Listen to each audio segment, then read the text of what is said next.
Ya estamos aquí para seguir compartiendo esta conversación en un año especial donde nos estamos preparando para encontrar acuerdos en una nueva Carta Magna y con la irrupción de nuevos partidos políticos. Y eso hoy día queremos seguir remarcando en la mesa política cómo está nuestro país, cómo está la esencia de la conversación y del Parlamento. A propósito del Parlamento, ya estamos en línea con el secretario general del Partido Renovación Nacional, el diputado Diego Scharper, a quien le agradezco la gentileza de este contacto. ¿Cómo está, diputado? Bienvenido.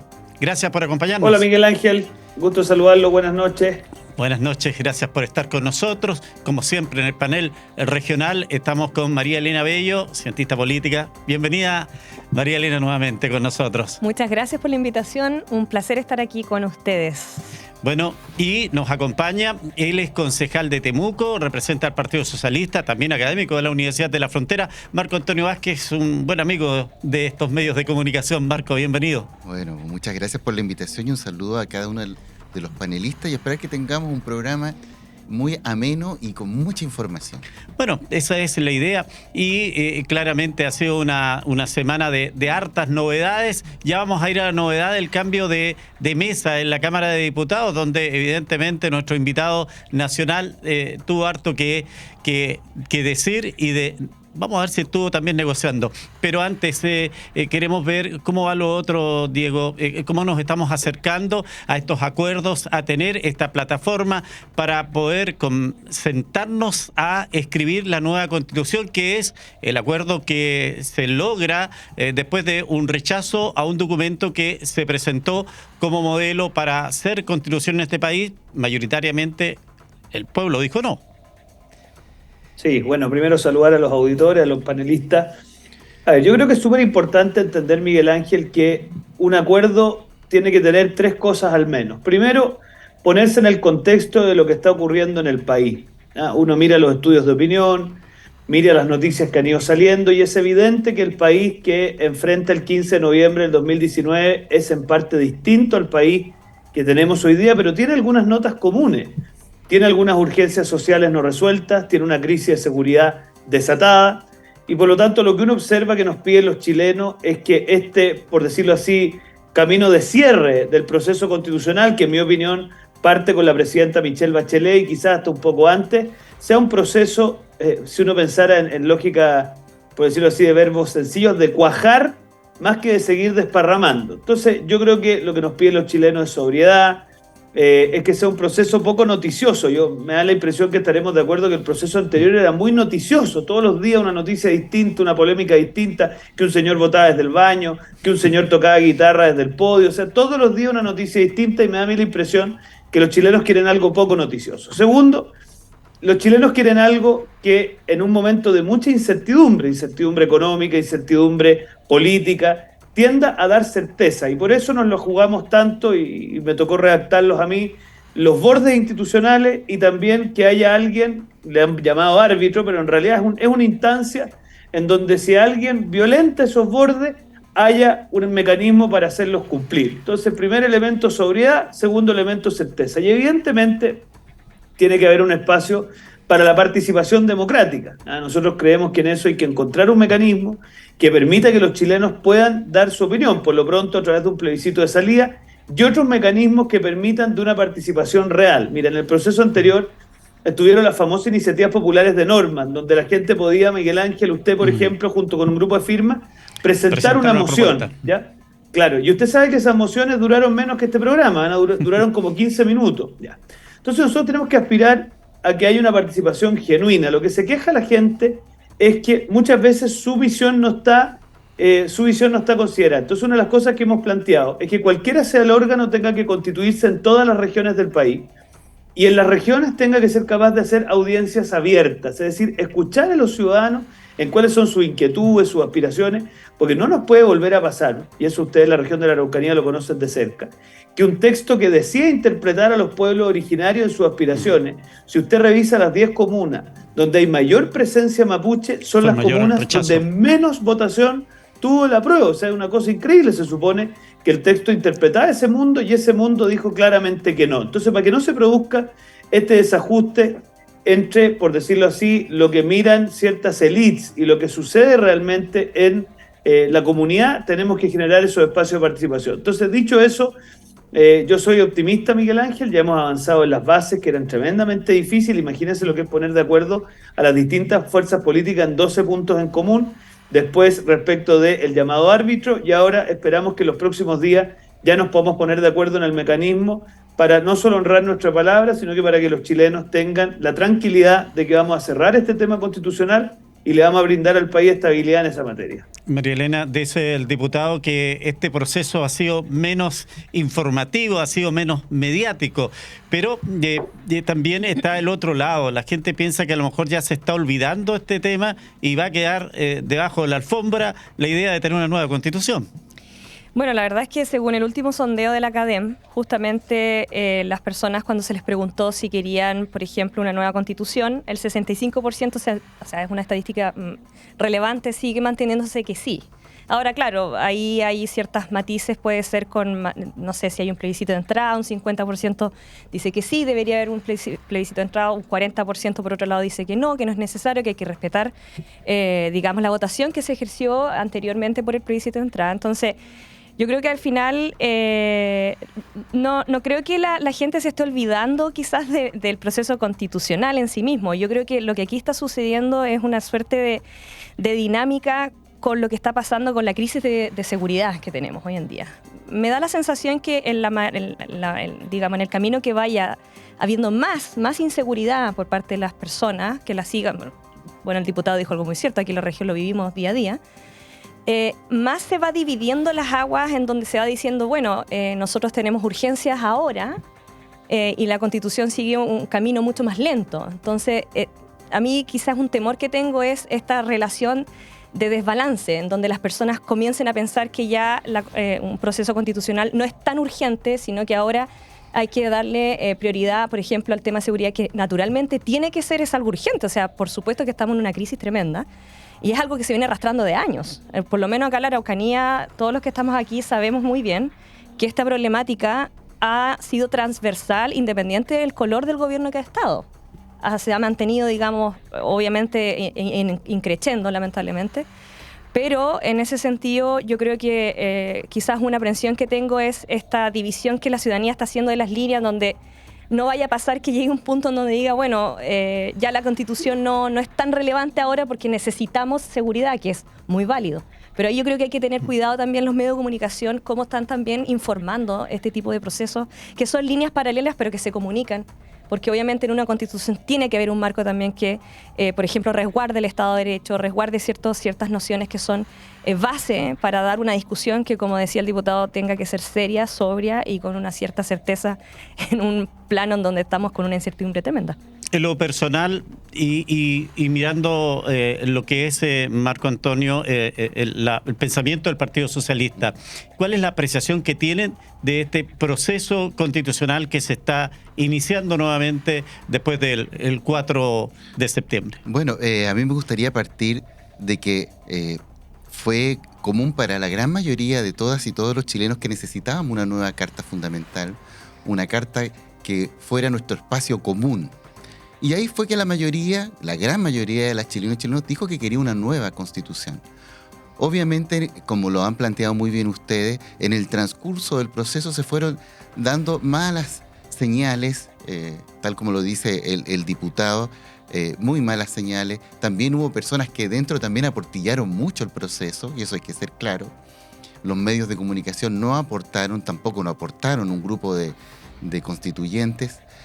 Pero en el fondo, las y los chilenos queremos una nueva Carta Fundamental, un nuevo contrato social que pueda establecer cuáles son nuestros derechos y nuestros deberes. Entonces, el Partido Socialista firmó los 12 acuerdos ahí, y eso muy bien lo sabe el diputado, que fueron los 12 acuerdos que se llegaron y que la gran mayoría de la ciudadanía no sabe cuáles son los 12 acuerdos, donde se fija, entre otras cosas, los 3 poderes del Estado, se fijan cuál va a ser, en nuestro caso, el escudo, la bandera, también se fija cómo es Chile un Estado unitario, etcétera, etcétera. Todo eso sale en los 12. Los puntos fundamentales. Exacto, los puntos de acuerdo. Y eso es lo que tenemos que hacer, establecer cuáles son los puntos de acuerdo. Pero a mí me gustaría salirme de ahí y decir que cada quien va a hablar desde sus propios intereses. Y eso tenemos que ser también transparente con la comunidad. Cada quien habla desde su vida, desde su historia y desde sus intereses. Entonces, cuando yo escucho hablando a un parlamentario, a alguien del gobierno, o hablo yo hablo desde mis intereses. Y cada uno de nuestros ciudadanos y ciudadanas de la región de la Araucanía de Chile tiene que tener claro eso, porque a veces me quedo con lo que dice otro, pero él está hablando desde su mirada de la sociedad. Entonces, ahí es importante volver a insistir que necesitábamos un nuevo pacto social y que tenemos urgencias sociales tal como lo describe el parlamentario. El diputado dice, hay urgencia social y yo creo que el gobierno se tiene que dedicar a gobernar como poder ejecutivo que es. El Parlamento se tiene que dedicar a legislar, que es lo que tiene que hacer, ver temas de las leyes y seguir el resto en paralelo, tal como lo han manifestado en los acuerdos para poder alcanzar este nuevo contrato social.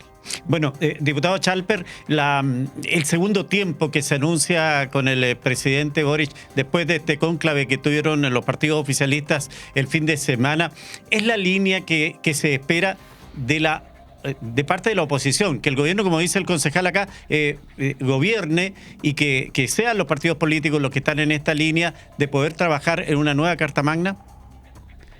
Mira, permíteme hacerme cargo de algunas de las cosas que dijeron los panelistas que son interesantes. Mira, María Elena dice algo que es tremendamente cierto. Aquí se puede empezar a diluir esto, pero yo le aseguro que si usted le pregunta a los vecinos si la descentralización es importante, yo le aseguro que el 70% le va a decir a usted que sí. Ahora, si usted le pregunta, en comparación con las pensiones, con la delincuencia, con la crisis de inflación, ¿usted pondría que es prioridad la descentralización o la inflación? Probablemente la gente le va a decir la inflación. Ahora, cuando uno está en política tiene que preocuparse de lo urgente y de lo importante. O sea, yo no tengo ninguna duda que hoy día la urgencia principal es que los chilenos, bueno, ustedes lo conocen de cerca en la región de la Araucanía, no tienen la tranquilidad para salir de sus casas en paz. Y eso es una urgencia social, podemos hablar de eso si a usted le interesa, nosotros hemos hecho algunos planteamientos. Entonces, primer elemento, la Carta Fundamental, por mucho que hayan surgido otras urgencias, eso no hace que deje de ser importante y la tenemos que impulsar igual. Ahora, María Elena citó la CADEM. Yo encuentro que un dato que nuestros amigos de la centroizquierda y de la izquierda tienen que mirar con atención es que el 57% de los encuestados quieren o mantener la Constitución como está o hacerle reforma. Ojo, el 57%. ¿Significa eso que nosotros no vamos a avanzar hacia una nueva Constitución? No. Pero evidentemente eso te marca un tono de sobriedad. Fíjate que una de las bases que incorporamos, y coincido con el profesor que se ha dicho poco, es, por ejemplo, darle la tranquilidad a los chilenos que vamos a tener 4 estados de excepción. Otra tranquilidad es que la próxima nueva Constitución va a condenar al terrorismo como contrario a la Constitución, que va a establecer a nivel de la Constitución a los carabineros, cosas que el texto de la Convención había eliminado. Piense usted que en el texto de la Convención se había eliminado el estado de emergencia. Entonces, yo siento que en la Convención hicieron una especie como de homenaje a lo que no había que hacer. Ya. Y después, respecto a lo que usted me comenta del cónclave del gobierno, mire, todo lo que uno quisiera es que el gobierno tenga hoja de ruta, gobierne bien, tenga una alianza sustentable, pero aquí, para serle franco, no hay un problema de hoja de ruta. Aquí lo que hay es un problema de jerarquización. El gobierno va a priorizar aquellas ideas que favorecen, por decirlo así, al programa de gobierno de Apruebo Dignidad, o va a favorecer a aquellas ideas que le permitieron ser gobierno. Por ejemplo, si usted revisa la reforma previsional que nos han presentado, que el 6% adicional no va a la cuenta de los cotizantes, sino que entran en una lógica de las cuentas nacionales, que si quiere usted también la podemos revisar, es calcado el programa de Apruebo Dignidad. Y eso el gobierno sabe, y si no sabe, y el problema es más grueso, no tiene los votos en el Congreso. Otro ejemplo, hoy día en el estado de excepción que votamos, usted sabrá que nos habían dicho que íbamos a lograr un estado de excepción con mayor duración, con otras atribuciones, o también una infraestructura crítica reforzada. ¿Y por qué el gobierno no se ve en la posibilidad de presentar eso? Porque los sectores más radicales del gobierno le dicen que no. Entonces, yo creo que la gran pregunta que se hacen los chilenos es si Gabriel Boric va a gobernar para el Gabriel Boric de primera vuelta, es decir, para el 22% de Apruebo Dignidad, o va a gobernar para la mayoría del país. Y eso obviamente supone tonos, énfasis y acciones distintas. Nosotros esperamos que en materia de seguridad el gobierno entienda que acá no se trata de decir que vamos a perseguir como perro, sino que la pregunta es si el perro va a ser un perro chau chau o va a ser un perro Rottweiler. Yo creo que lo que necesita Chile es un perro Rottweiler, y usted se ríe, pero me imagino que está de acuerdo conmigo. Entonces, mi impresión es que la clave está en que entendamos que hoy día la realidad nos impone ciertas obligaciones. 1, agenda de seguridad firme. 2, agenda contra el terrorismo firme. Y en tercer lugar, y otro tema clave que le quería comentar al panel, es que la pensión garantizada universal no esperemos hasta 3 años más para poder establecerla en 250.000 pesos, sino que lo separemos del proyecto, lo votemos hoy día y le demos a los pensionados la buena noticia que de los primeros días de enero ya cuenten con una pensión de 250.000 pesos. Esas son las cosas que creo que el gobierno tiene que hacer. Sí, nos trae de bruces a la realidad de lo que está contingente en el país, que es esta reforma previsional. Pero, María Elena, ¿a usted le parece que es un paso adelante del presidente Boric cuando reconoce que hubo una derrota el 4 de septiembre, tema que no lo habíamos escuchado hasta el momento?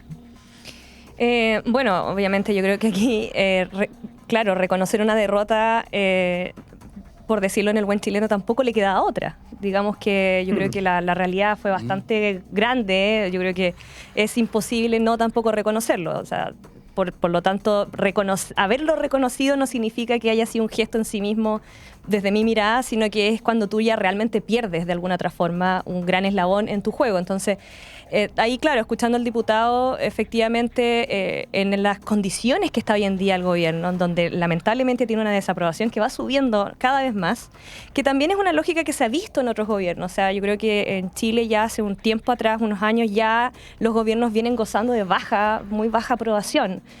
La luna de miel dura muy poco. La luna de miel, yo creo que ya no hay luna de miel. Y por otro lado también tenemos una gran desaprobación incluso en los conglomerados políticos. O sea, no olvidemos que, por ejemplo, Chile Vamos está con un 30% de aprobación y la ex concertación más o menos reúne un 20%, y el presidente está en no me recuerdo si estaba en una desaprobación de 69%.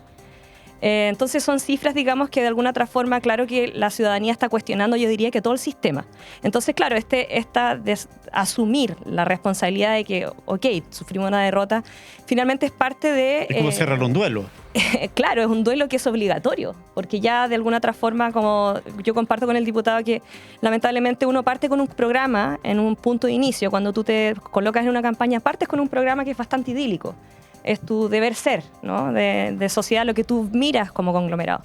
Pero otra cosa es cuando tú ya gobiernas, y ahí es otra la guitarra que toca, porque comienzan a suceder todos estos elementos, ciertas variables, la inflación, digamos, la crisis económica tremenda que tenemos a nivel internacional, y obviamente elementos internos del país como obviamente la incertidumbre que se siente a nivel político-social, que repercute en las inversiones, y así una serie de elementos. Entonces, claramente, yo creo que este es un duelo que se veía venir de alguna u otra forma, porque claramente la coalición que sustenta al gobierno lamentablemente está bastante debilitada, ¿no? Hoy en día ya tenemos salió Blado, ¿no?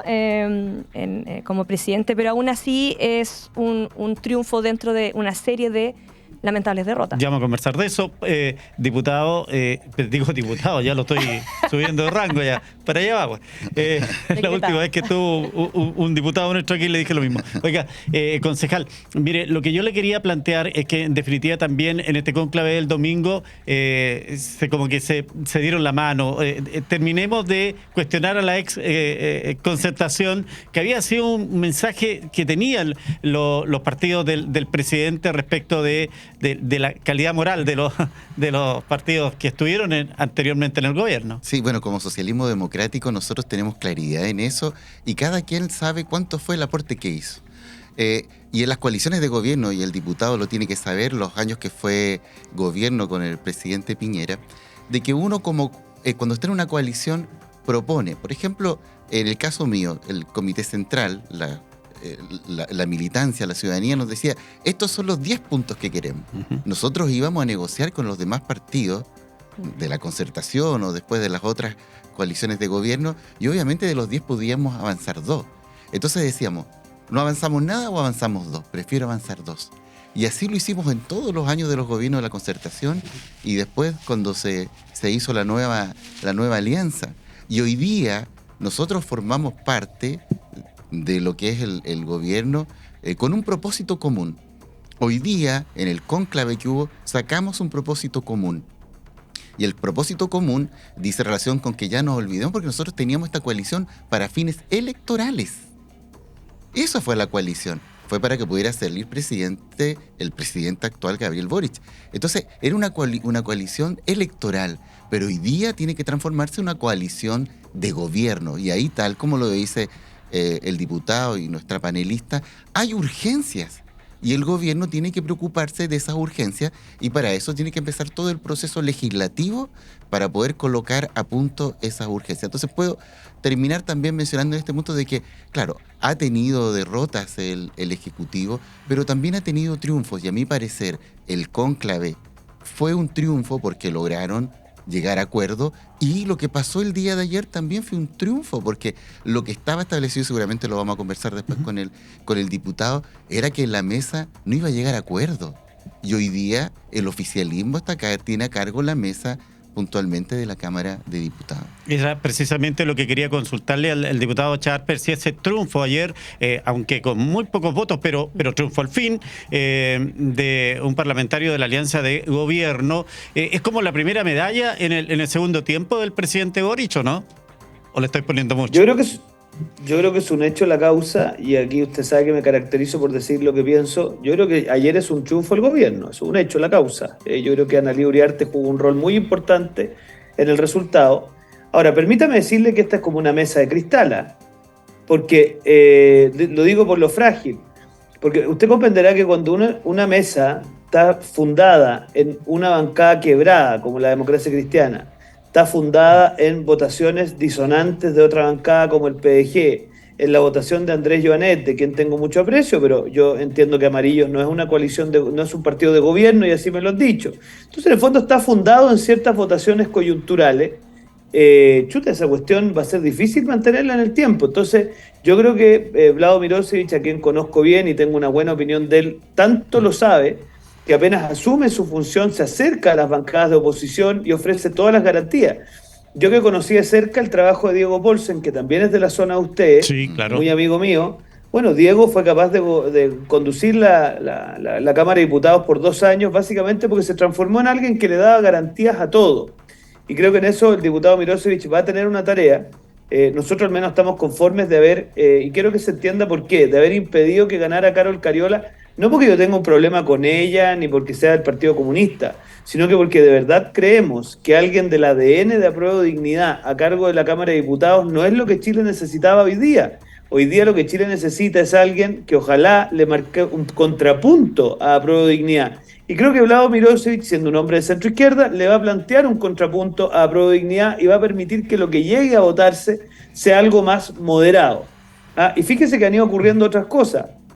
Como aquí se ha conformado una nueva correlación de fuerza, no obstante se perdió en la sala. Usted se va a dar cuenta que en varias comisiones van a suceder censuras a la mesa de las comisiones. Así es. ¿Por qué? Porque en el fondo, claro, hoy día en economía, por ejemplo, se produjo la primera censura y va a varias comisiones importantes, posiblemente defensa, en una de esas constitución, posiblemente seguridad ciudadana.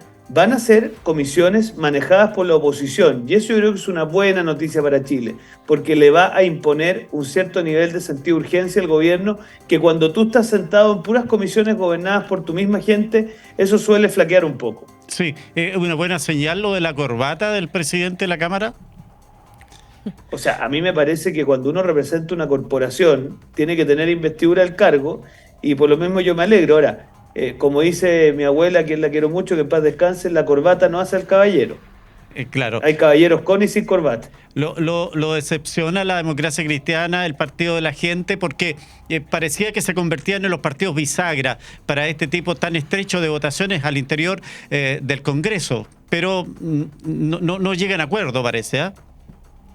O sea, yo creo que en este minuto de la historia, la identidad de la democracia cristiana, esto es una opinión, tiene que ser una identidad de oposición y tiene que ser una identidad de oposición con proyecto alternativo al de la centroizquierda o a la izquierda más radical. la democracia cristiana como uno más de una comparsa de partidos de gobierno, yo creo que va a terminar de diluirse. Entonces yo, si tuviera que darle un consejo a la democracia cristiana, es que su domicilio está en la oposición, porque ahí va a poder construir una identidad política que le dé perdurabilidad al futuro. Y respecto del PDG, bueno, obviamente el PDG tiene que tomar una decisión.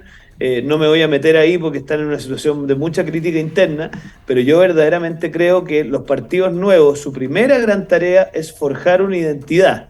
Y esa identidad obviamente no te la dan declaraciones grandilocuentes en los medios, sino que te la dan votaciones difíciles como la de ayer, en las cuales tú tengas una actitud política consistente. Y bueno, ahí efectivamente hay un desafío pendiente. Diputado, tenemos un compromiso, yo no sé si tiene 5 minutos más, usted me dirá. Pucha, mire, yo me encantaría, pero quiero serle súper transparente Por favor. Y contarle a los vecinos las cosas en las que uno a veces tiene que estar metido. Nos visita hoy día al país un diputado que es además presidente del grupo del Partido Popular Europeo y tiene la particularidad de que él solo habla alemán. Entonces me invitaron a mí, para serle franco, ni por simpático, sino que simplemente porque hablo alemán. Entonces, entonces voy a tener que ir puntualmente porque si no este caballero no va a poder conversar con nadie y eso sería muy poco cortés, ¿no? Muy bien, diputado, le quiero agradecer la gentileza de este contacto. Vamos a seguir la conversación acá y ya le vamos a enviar también el programa completo para que usted lo pueda ver cómo quedó este término de debate. Así que muchas gracias.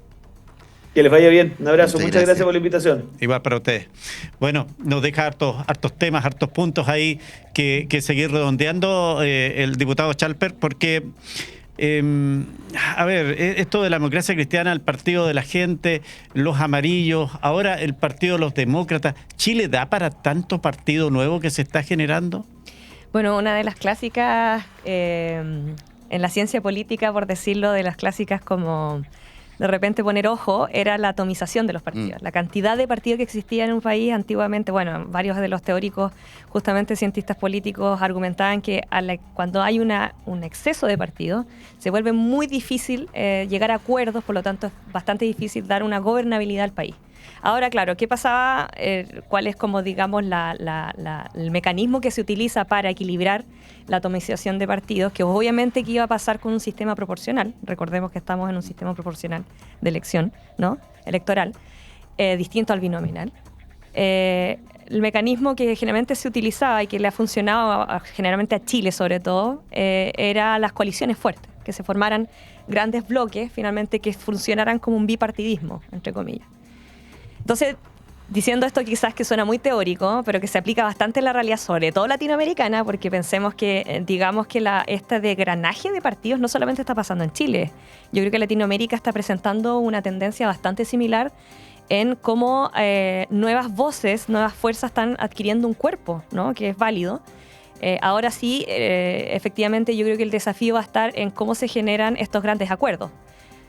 Cómo se van generando, quién se va sumando a una coalición ya preexistente o se va formando una tercera coalición, quién va a ser la bisagra. Entonces ahí un poco también, claro, queda quizás la duda de cómo va a ser este mecanismo digamos, de juego político. Pero yo por lo menos pienso que el que exista mucho partido en sí mismo no es malo, ojo. Yo creo que el que exista mucho partido significa también que es algo natural que los cuerpos políticos de alguna otra forma no sigan existiendo tal cual para toda la vida. O sea, pensemos, por ejemplo, el Partido Nacional antiguamente, ¿no? Los falangistas.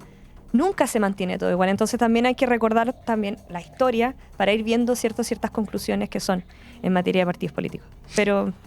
Sí, a mí lo que me llama la atención, Marco, es que dentro de esto, pareciera que en este nuevo tiempo, por así llamarlo, de la política, se han ido generando estas nuevas colectividades, pero partidos que se proyectan desde las regiones, por ejemplo, Partido del Sur u otros regionalistas, no dan el ancho definitivamente. ¿A qué se debe eso cuando, lo decía el mismo el diputado Schalper, la gente quiere descentralización, quiere que las decisiones políticas se tomen precisamente en la zona donde uno vive? Claro, lo que pasa es que tiene que ver con la descentralización también de las políticas públicas.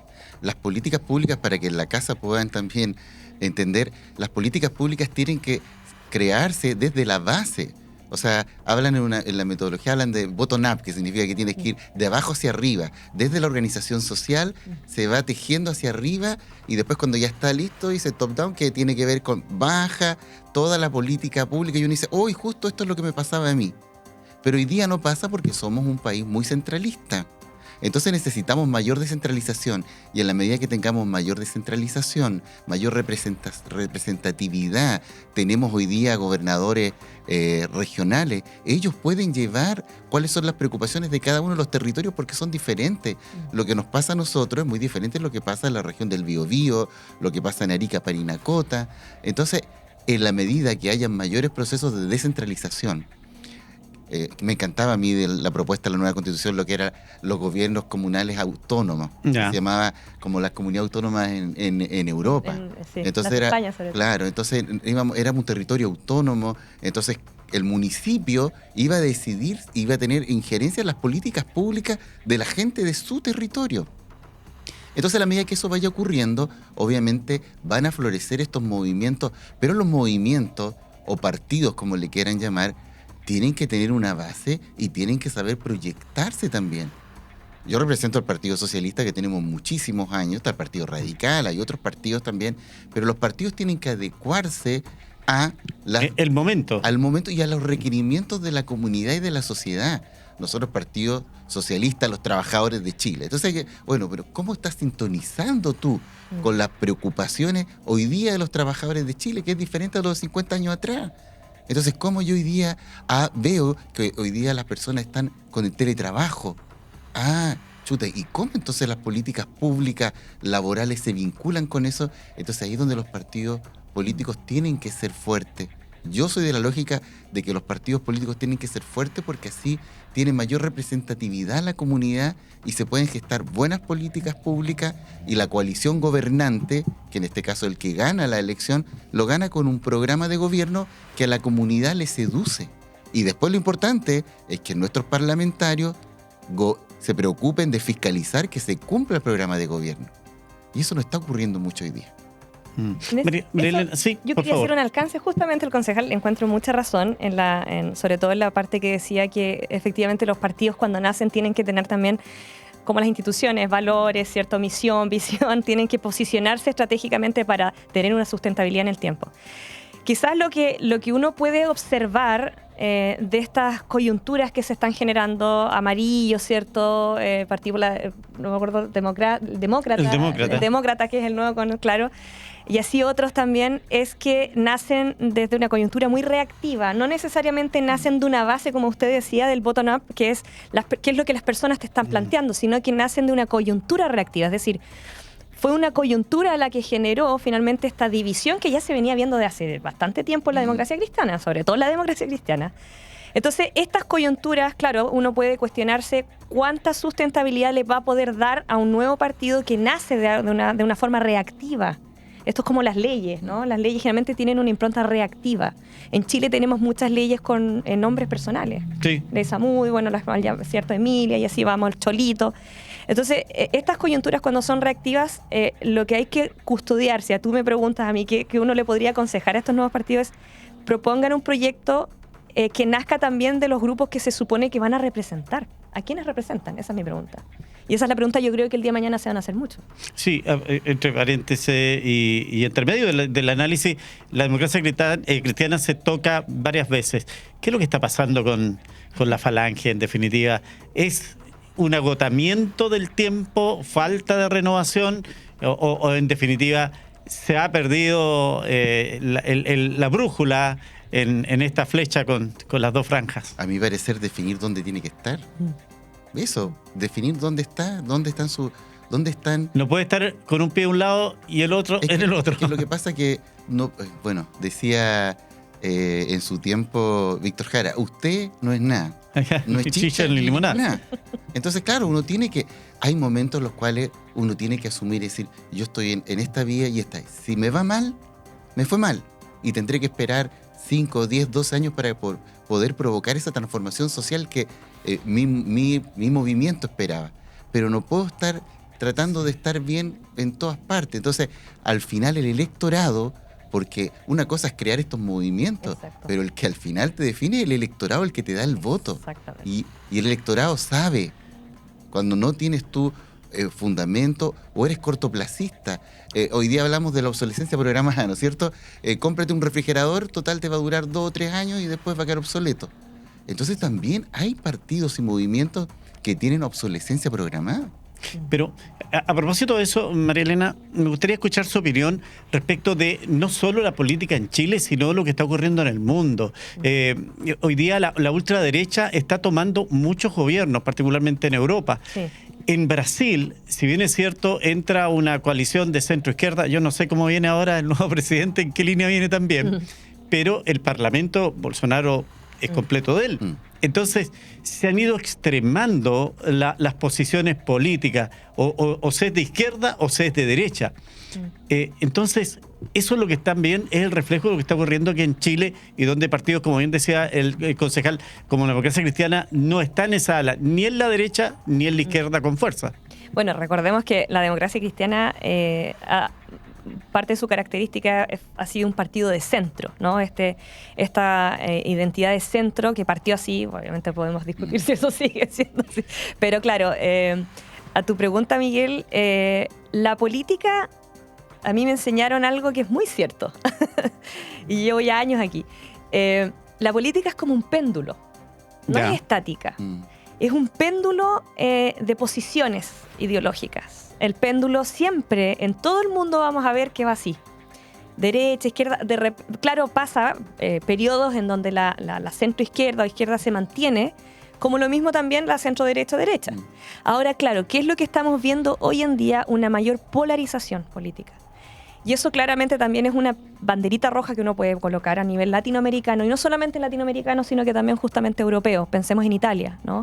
Con la nueva, ¿cierto?, primera ministra, que ella declarada es una seguidora de Mussolini. Nosotros lo tenemos bastante claro. Entonces, lo que preocupa es no es el péndulo, parte de la democracia y una esencia es que se mueva este péndulo, ¿no? Que haga el juego. El problema es la polarización. Y eso es lo que estamos viendo, por ejemplo, en Brasil, en donde lo mismo en Estados Unidos, en donde lo que automáticamente se está utilizando como estrategia, y eso obviamente te despierta ciertos elementos bastante preocupantes, es de cuestionar la elección, ¿cierto? Los resultados. Esa es una estrategia, una de las que podría decir un gran cientista político, Levinsky, que diría, bueno, las democracias se sustentan por elementos que son acordados entre los mismos partidos, que son el respeto, por ejemplo, a reconocer una elección, a no obviamente cuestionar o dar digamos, esta como idea de que, bueno, esta cuestión fue fraudulenta. Pero eso está ocurriendo lamentablemente incluso en países que han tenido democracias sumamente sólidas, como Estados Unidos, como Brasil, y por lo menos acá en Chile, yo sí debo reconocer que aún no llegamos a ese punto.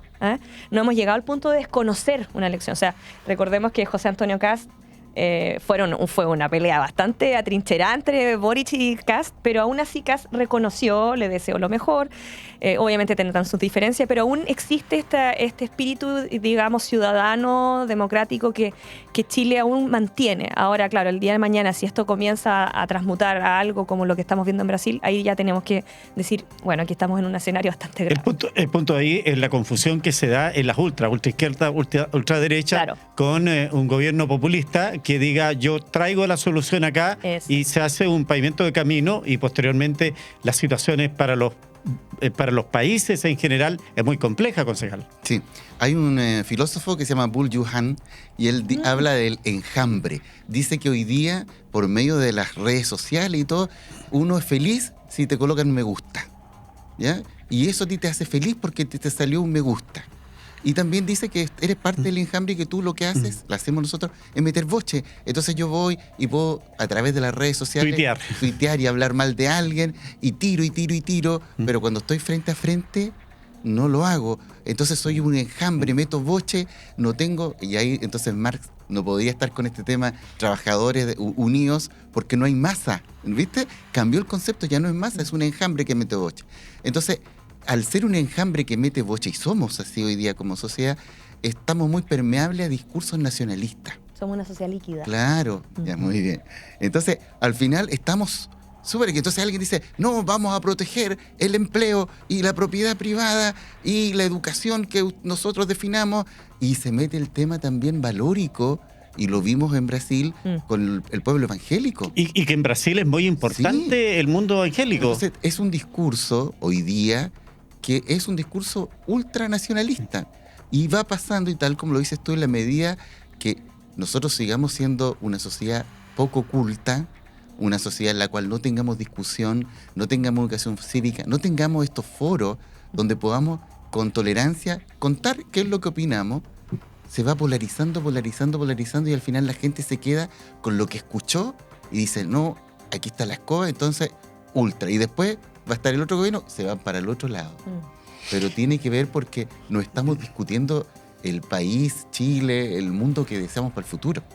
Bueno, nos quedan los últimos minutos y yo quisiera ir a un tema que hemos pasado en análisis muy rápido, que es la descentralización de lo que significa el poder en nuestro país. Y no tan solo el poder público, también el poder privado. Sufrimos de esa verdadera, no sé, un látigo de que lo tiene el hombre en Santiago y desde ahí distribuye todos los golpes para las regiones. Y en eso, claramente que se complica en una región como la Araucanía, que hay que ver el tema de la violencia de una manera efectiva. ¿Quién lo hace? El gobernador, que es elegido por la gente, no tiene esas atribuciones.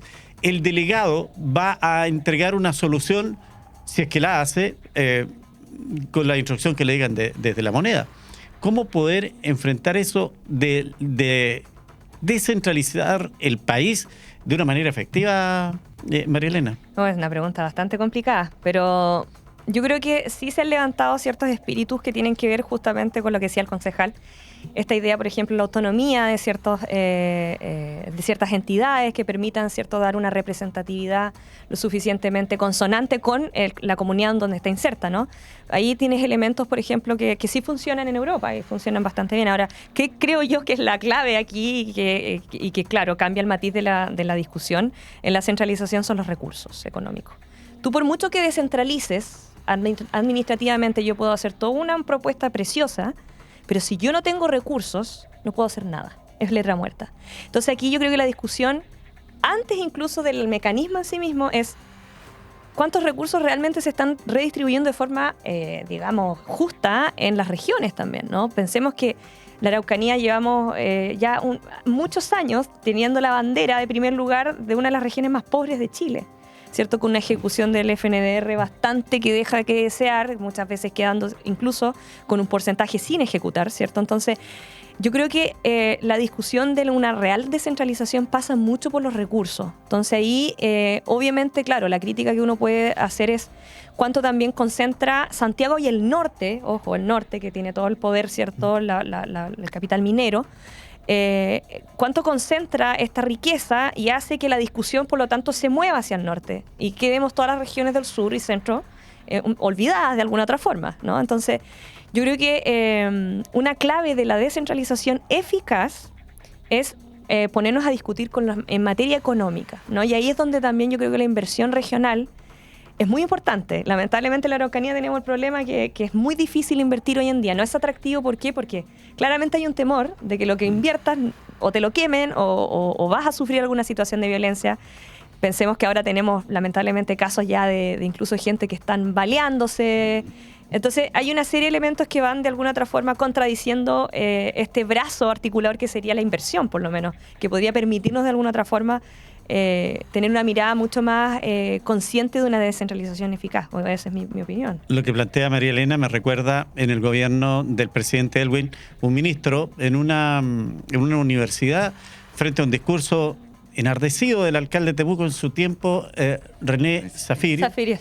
Y el ministro le dice, mire, mientras el Estado central ponga la música, las regiones deben bailar al ritmo que nosotros le ponemos. Y en eso no hay mucho que decir. Exacto. Fíjate, yo me declaro así como los viudos de Bielsa, yo me declaro viudo de la Constitución, porque en realidad yo la leí, la estudié, y creo que puede que haya tenido cosas que no correspondían, pero hubo cosas que nosotros, los que estábamos por la opción apruebo, no supimos ni tuvimos la pedagogía para explicarlo, ¿ya? Una Constitución valía como para 50 años más, con hartas cosas, ya, pero soy viudo de esa, y desde ahí hablo, ya, desde lo bueno, también desde lo reconociendo lo malo. Y dentro de eso mismo, habían ahí propuestas de descentralización muy importantes, se requieren recursos. Entonces también tenía que haber habido ahí, y estaba una descentralización fiscal. ¿ya? Pero obviamente la Araucanía, yo fui director de la tesorería, sé cuánto se recaudaba, ¿no es cierto? Obviamente que con esa plata nuestra recaudación no daba para nada para poder financiar todas las políticas públicas, pero pasaba con los recursos que llegaban del pago de las contribuciones, el impuesto territorial, venían ajustados al Fondo Común Municipal por un índice de vulnerabilidad. Lo mismo se iba a hacer con la descentralización fiscal. Nosotros, obviamente, el aporte que íbamos a hacer al saco Chile del PIB, del Producto Interno Bruto, iba a ser poquitito, pero íbamos a recibir plata, dinero de regreso, porque iba a venir ajustado por un indicador de vulnerabilidad. Eso era súper bueno, la descentralización fiscal, que con o sin nueva constitución deberían abordarlo el Poder Ejecutivo y Legislativo. Otra cosa que sería importante también ahí es ver el poder de los gobiernos regionales. Entonces, yo creo que el gobernador, que lo conozco y nos conocemos hace muchos años, ha tenido él también su luna de miel, porque no ha salido nunca nadie a decirle que está haciéndolo bien o mal. Conocemos porque trabajamos en organismos del Estado para cumplir el 100% de la ejecución presupuestaria. Septiembre, octubre y noviembre compro camiones al aljibe, le compro camiones a bomberos y con eso cumplo el 100% de la ejecución presupuestaria. 4.000, 5.000, 10.000 millones de pesos que podrían significar 20 proyectos, 50 proyectos de agua potable rural, de riego, etcétera, etcétera. Pero cumplí mi ejecución presupuestaria. Pero no hay nadie que le salga diciendo... Porque a veces es buena la crítica, porque permite que el gobernador regional vea en su equipo y diga, bueno, ¿y por qué no tuvimos? ¿Qué está pasando? ¿Viste? Entonces yo creo que ahí es importante eso para la descentralización también, que el gobernador regional no espere. Yo siempre la crítica que le hago al gobernador, en muy buena lid, que siempre esté diciendo que venga el presidente, que venga el presidente. Yo en mi oficina, en la universidad, no digo a cada rato que venga el rector, que venga el rector. Yo tengo que hacer mi pega. Y tengo que ser proactivo, y eso se llama ser un gerente social. El gerente social tiene que ir más allá de lo que le dicta el mandato, ¿no es cierto? Que es lo que sale en la ley. Entonces yo creo que por ahí estamos. María Elena, más atribuciones a los gobernadores, término a los delegados presidenciales. Lo último fue anunciado por el propio presidente Boric.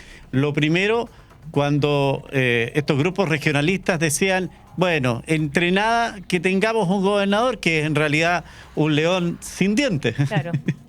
Bueno, de hecho, sí, yo creo que el concejal tiene un punto muy grande ahí y comparto plenamente, es que cuando, insisto, una cosa es la estructura de lo que tú propongas, es tu ingeniería institucional. ¿Qué es lo que tú propones? Un gobernador con ciertas atribuciones, que obviamente vamos a criticar, que es un gobernador que no tiene dientes para morder, ¿no? Es un gobernador finalmente que es casi una figura... retórica. Retórica, claro, por no decir otra palabra más decorativa, por decirlo. Pero yo creo que sí, yo tengo un alcance que también, un poco también para complementar lo que decía usted, es que hay un tema también con el cruce de datos, la ciencia de datos que se está utilizando en la administración pública.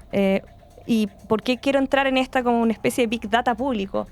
Es porque no hay un cruce de datos. O sea, todos estos elementos que estamos hablando, esta de cierta forma desconexión incluso con la realidad territorial, también tiene que ver mucho con qué datos te están entregando, qué datos estás tú recopilando de la comunidad, quiénes te están haciendo los diagnósticos. ¿Hay diagnósticos efectivamente? O sea, se están realizando un levantamiento con personas, no sé, una metodología que sea más o menos representativa o por lo menos para sondear. Siempre cuando tú te enfrentas a un problema y quieres resolverlo, lo primero que tienes que es entender el problema, y para entenderlo tienes que preguntar a las personas que están viviendo el problema. Entonces, a mí, si hay una crítica que puedo hacer muy desde lo que yo he venido haciendo en mi profesión, incluso de metodología y la investigación, es, uno, ¿qué datos estamos teniendo en nuestra administración pública? Y dos, si efectivamente esos datos se están levantando de forma, por decirlo, cumpliendo con una metodología. No sé si me explico. Sí. Por eso, para mí es sumamente importante también plantearlo, porque no solamente, insisto, la ingeniería es lo importante, que haya un gobernador con atribuciones, sino que también que estén los mecanismos necesarios para poder abordar los problemas, y eso solamente te lo puede dar los datos. Perfecto. ¿Debe terminarse el delegado presidencial? Sí, tenemos que darle las atribuciones a este gobernador regional. Me tocó ir a mí una vez por el comité bioceánico. Sí, correcto. Me tocó ir, yo fui seremi de Obras Públicas, y me tocó ir a la provincia de Neuquén. Y estábamos todos los invitados, imagínense 300 personas. y dijeron, en estos momentos viene haciendo arribo al anfiteatro el gobernador de la provincia de Río Negro, el licenciado tanto, y entra una bandita de 4 personas y venía el gobernador. Ahí te estoy demostrando entonces el poder. La importancia que le dan también. La importancia que tiene. Reconocimiento a la autoridad. Exacto. Entonces aquí lo mismo, el gobernador tiene que tener la capacidad de quedarse con sus fondos del FNDR, que es los fondos del gobierno regional, pero él también poder, con los fondos sectoriales, decir, tal como muy bien lo planteas tú, estas son las necesidades de mi territorio. Y por favor, si no me coloque el puente en tal lado, sino que el puente tiene que ir aquí.